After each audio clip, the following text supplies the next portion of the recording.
As soon as Jim's mother came, he told her about Pooh and the captain's sudden death. دوای مردنی کاپتن هەر کە دایکی جیم هات جیم دەربارەی پیو و مردنە لە ناکاوەکەی کاپتنی بە دایکی وت. It was hard for them to decide what to do then. On the one hand, Jim wanted to go and see Dr. Livesey, and he wanted to tell him about Flint's crew and the captain's death. بۆ ئەوان زەحمەت بوو بڕیار بدەن کە دواتر چی بکەن. لەلایەکی ترەوە جیم دەیویست بڕوات و چاوی بکەوێ بە دکتۆر لیڤسی و دەیویست پێی بڵێ لەبارەی چەتەکانی فلینت و مردنەکەی کاپتن.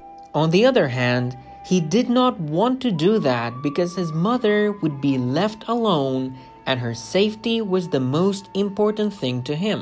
لەلایەکی تریشەوە نەیدەویست ئەمە بکات لەبەر ئەوەی دایکی بەتەنیا دەبوو. سەلامەتی و کارێکی هەرە گرنگی ئەو بوو.